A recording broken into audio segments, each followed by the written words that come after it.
Hello everyone, আমি শ্রী। আমার নতুন ইউটিউব চ্যানেল গল্পের লাইব্রেরিতে তোমাদের সকলকে স্বাগত জানাই। আজ আমি তোমাদের কাছে আমার লাইফের একটি খুব স্পেশাল অভিজ্ঞতা গল্পের মাধ্যমে শেয়ার করছি। আমার এই ছোট্ট প্রয়াস যদি তোমাদের সকলের ভালো লেগে থাকে তাহলে অবশ্যই আমার চ্যানেলটি সাবস্ক্রাইব করতে ভুলো না। শুরু করছি আজকের গল্প, মানালির পথে। পর্বতের শৈলশিখর জুড়ে রয়েছে শুধুই বিস্ময়।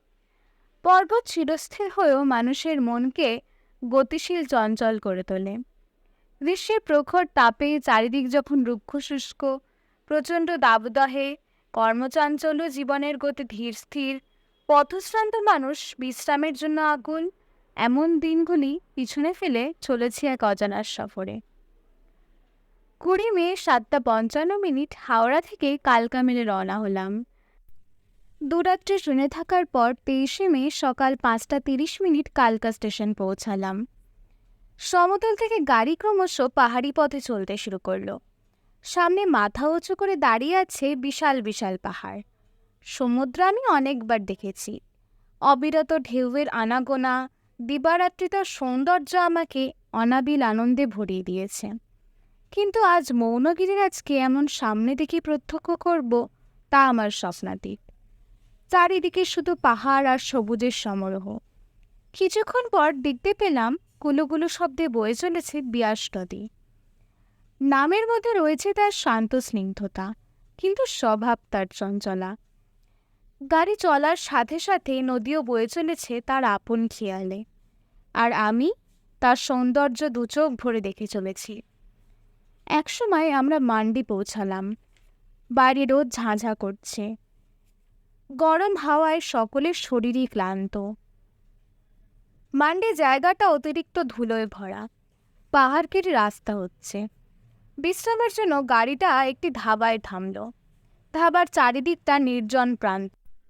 সামনে দিয়ে চলে গেছে সরু রাস্তা, যার নিচের দিকে তাকালেই চোখে পড়ছে গভীর খাদ ও পাহাড়ের কোল ঘেঁষে ছোট ছোট বাড়ি।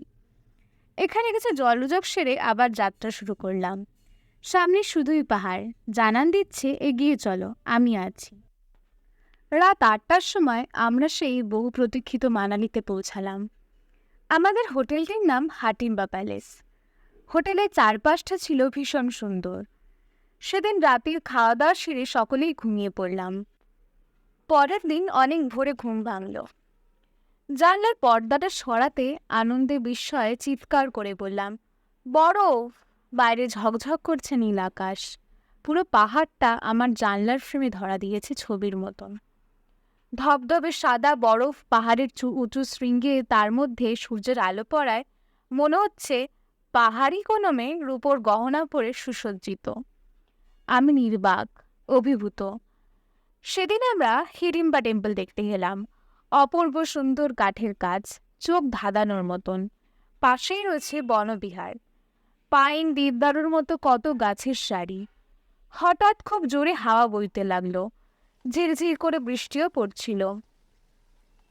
সেই সময় পাহাড়ে গাছগুলি হাওয়ার তোলায় এক অপূর্ব সুন্দর শব্দের ঐক্যতান সৃষ্টি হলো। এই শব্দের টান আমার কাছে অবর্ণনীয় প্রাপ্তি। বনবিহার থেকে কিছুটা যেতে দেখতে পেলাম মানালস নদী।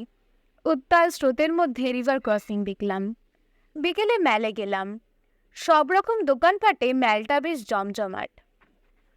পরের দিন গেলাম কুলু মণিকরণ। দেবদারু পাইন ঘেরা কুলুর সৌন্দর্য অভাবনীয়। এখানে পার্বতী নদীর পাশেই মণিকরণ গুরুদ্বারা শিব মন্দির একসাথে বিরাজ করছে। দুই ধর্মের মেলবন্ধন ঘটেছে। মণিকরণ যাওয়ার পথে পাহাড়ের ধাপে ধাপে অসংখ্য বাড়ি। বাড়িগুলির দেয়াল খাদের সাথে মিলে গেছে। মানুষ প্রকৃতিকে কতভাবেই না জয় করেছে। অটল পাহাড় ক্ষতবিক্ষত করে মানুষ নিজের সৃষ্টি স্থাপন করেছে। কত ভয়ঙ্কর পরিস্থিতি মোকাবিলা করে নিজেদের বাঁচিয়ে রেখেছে।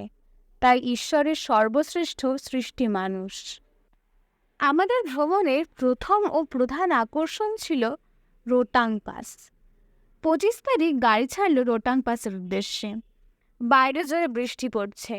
সরু রাস্তা ধরে গাড়ি চলেছে অন্ধকারের মধ্যে দিয়ে। গন্তব্যস্থলে গিয়ে দেখলাম আমাদের গাড়ির আগে 400টি গাড়ি আছে। অনেক পরে গাড়ি ছাড়লো। উপরের দিকে তাকালে দেখা যাচ্ছে খেলনার মতো ছোট ছোট গাড়ি পরপর যাচ্ছে। রাস্তা খুব একটা চওড়া নয়, তার মধ্যে দিয়ে ডাউনে গাড়ি আসছে। চারিদিকে বরফে ঢাকা। প্রকৃতি এখানে মণিমুক্ত খচিত শ্বেত বস্ত্র পরিধান করে তার অপরূপ সৌন্দর্য উজাড় করে দিয়েছে। আমরা চলেছি বরফের রাজ্যের মধ্যে দিয়ে, কোথাও লালচে আবার কোথাও ঝুরঝুরে বরফ। 3000 মিটারের কাছাকাছি উচ্চতায় আমাদের গাড়ি থামল। গাড়ি থেকে নামতেই হাওয়ার প্রবল ধাক্কার সম্মুখীন হলাম, ফলে পরিতৃপ্তি সহকারে যে সৌন্দর্য উপভোগ করার কথা ছিল তা হয়ে উঠল না। কিন্তু সেই প্রস্তর খচিত শ্বেত পাথরের প্রাসাদে পৌঁছে আমি ধন্য। এরপর মানালি থেকে সিমলা রওনা হলাম। সিমলার রাস্তা আরও খাড়াই। সিমলায় আমাদের হোটেল ছিল 30 তলা উপরে। ম্যাল পর্যন্ত 2টি লিফট, তারপর খাড়াই রাস্তা এবং সিঁড়ি দিয়ে হোটেলে যাওয়া যেত। হোটেল থেকে রাতের সিমলা দেখতে অসাধারণ। পাহাড়ের ধাপে ধাপে অসংখ্য তারার মতো ঝিকমিক করছে। এখানে অ্যামিউজমেন্ট পার্ক, কুফরি মন্দির, কালী মন্দির ইত্যাদি দর্শন করলাম। অনেক কিছু দেখাই বাকি রয়ে গেল, কারণ তখন আমাদের ফেরার সময়। তবে আরও একটি চমক আমাদের জন্য অপেক্ষায় ছিল। 108টি টানেল পার করে টয় ট্রেন চড়ার অভিজ্ঞতা কোনো অংশে কম ছিল না। পাহাড়ে ভ্রমণ মানুষকে কষ্ট সহ্য করার ক্ষমতা যোগায়, মনে দৃঢ়তা আনে আর মৃত্যু ভয়কে দূরে সরিয়ে মনকে আনন্দে উদ্ভাসিত করে।